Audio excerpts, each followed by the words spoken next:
Assalamualaikum warahmatullahi wabarakatuh. Bismillahirrahmanirrahim. Alhamdulillahirabbil alamin.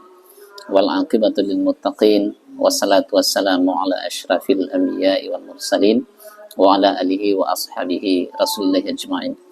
Bapak, Ibu, saudara-saudara sekalian dimanapun berada, sore hari ini kita coba memanfaatkan waktu untuk menyambung video kita di hari kemarin terkait dengan ulama sekaligus juga pejuang dan berkontribusi terhadap kemerdekaan Indonesia. Dalam hal ini adalah ulama-ulama yang lahir di Kecamatan Bayang, Kabupaten Pesisir Selatan, Sumatera Barat. Nah, sore hari ini saya ingin menyampaikan garis keturunan intelektual dan perjuangan ulama di Bayang. Kalau kita lihat dalam berbagai literatur yang ada, itu pertama sekali dimulai dari salah seorang ulama yang bernama Syekh Buyong Mudo.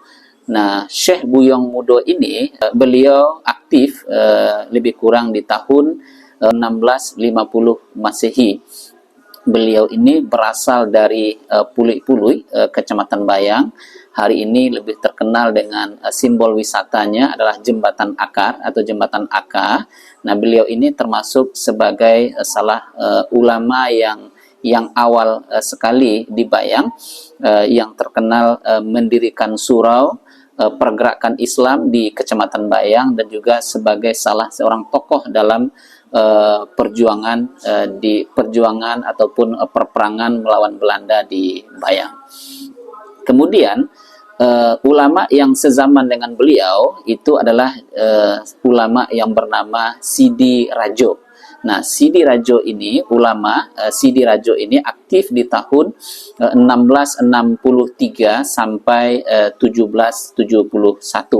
Nah, beliau ini di dalam catatan literatur yang kita baca itu tidak menyebutkan tempatnya, hanya di Bayang, ya, di Bayang.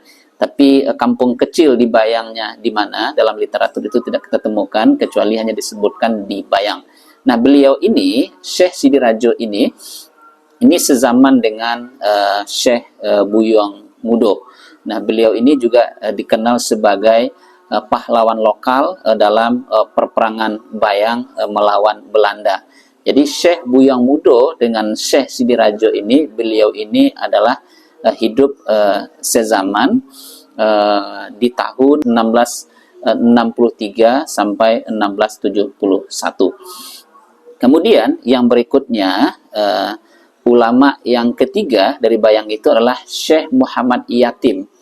Nah, Syekh Muhammad Yatim ini beliau lahir dan wafat sekitar, catatan literatur ini adalah 1830 sampai 1930. Jadi beliau ini salah seorang ulama yang berkiprah di sebuah tempat atau di sebuah desa yang sampai hari ini dikenal dengan desa ataupun kampung Kapujan, ya, Kapujan, Kecamatan Bayang.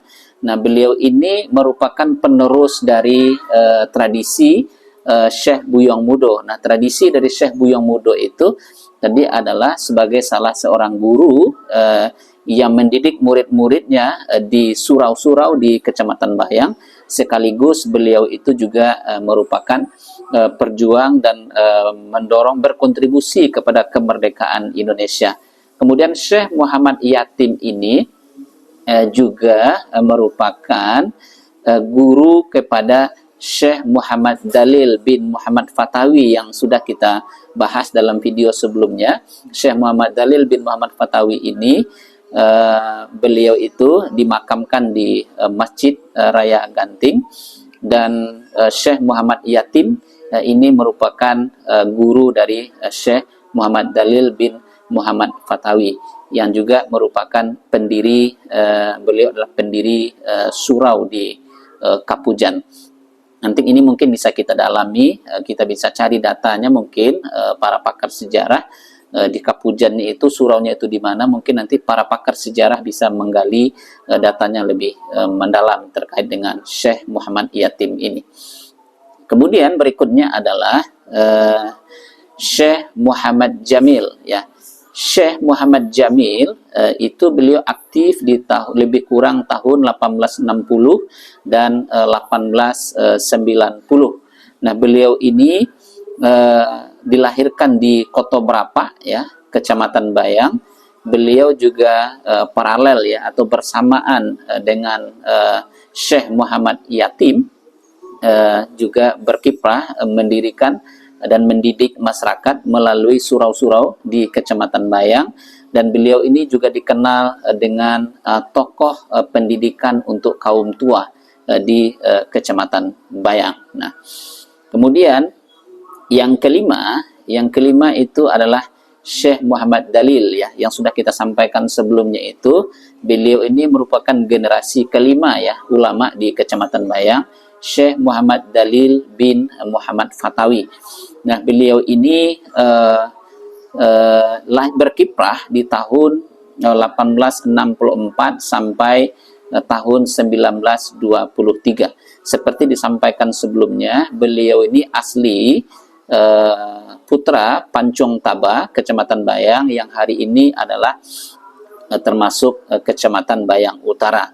Nah, beliau ini merupakan murid dari Syekh Muhammad Yatim, seperti disampaikan sebelumnya tadi. Nah, beliau ini, Syekh Muhammad Dalil bin Muhammad Fatawi ini, terkenal dengan ulama besar, ulama tasawuf, tarikat Naqsabandiyah, dan juga beliau juga dikenal sebagai salah seorang tokoh ulama perdamaian antara kaum muda dengan kaum tua, atau kaum tua dengan kaum muda. Kemudian yang keenam itu adalah Syekh Abdurrahman. Syekh Abdurrahman ini aktif di tahun 1890 sampai 1920. Nah, beliau dicatatkan di dalam literatur ini, beliau lahir di Empat Nagari, Bayang Utara.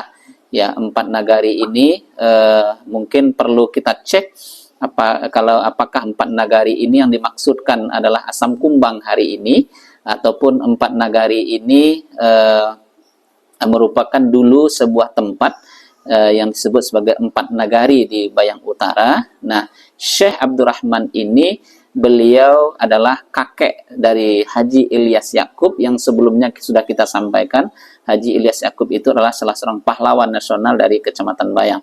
Nah, beliau adalah pendidik langsung kepada Haji Ilyas Yakub, ya, karena beliau, Ilyas Yakub, adalah merupakan cucu beliau, dan beliau Syekh Abdurrahman yang mendidik Ilyas Yakub langsung dengan ilmu agama sebelum Haji Ilyas Yakub menuntut ilmu ke Timur Tengah. Kemudian yang ketujuh adalah Haji Ilyas Yakub, ya. Haji Ilyas Yakub ini, seperti sudah kita sampaikan di video sebelumnya, beliau itu lahir dan berkiprah antara 1903 sampai 1958. Di dalam literatur, beliau ini tercatat lahir di Asam Kumbang, Kecamatan Bayang, dan hari ini adalah Bayang Utara. Seperti disampaikan tadi, beliau merupakan cucu dari Syekh Abdurrahman. Haji Ilyas Yakub ini, beliau bukan hanya sebagai seorang ulama, tapi beliau juga aktif sebagai salah seorang wartawan pergerakan, dan juga beliau salah seorang perjuang kemerdekaan Indonesia, sehingga beliau di tahun 1999 dianugerahkan sebagai salah seorang pahlawan nasional. Nah, itu Bapak Ibu, garis keturunan intelektual dan perjuangan ulama di Bayang, dimulai dari Syekh Buyung Mudo dan sampai kepada Haji Ilyas Yakub. Mudah-mudahan ini bermanfaat. Nanti detail satu persatu seperti apa pergerakan beliau-beliau ini sebagai seorang ulama dan juga berkontribusi kepada kemerdekaan Indonesia. Nanti satu persatu mungkin bisa kita dalami melalui literatur berikutnya. Terima kasih. Wabillahi taufik wal hidayah. Semoga menginspirasi dan bermanfaat untuk kita semuanya, untuk kita dalami lebih lanjut oleh pakar-pakar sejarah yang bisa menekuni ataupun yang menindaklanjuti video kita ini dalam bentuk riset ilmiah yang mungkin bisa lebih kita pertanggungjawabkan datanya secara ilmiah. Terima kasih. Wabillahi taufik wal hidayah. Wassalamualaikum warahmatullahi wabarakatuh.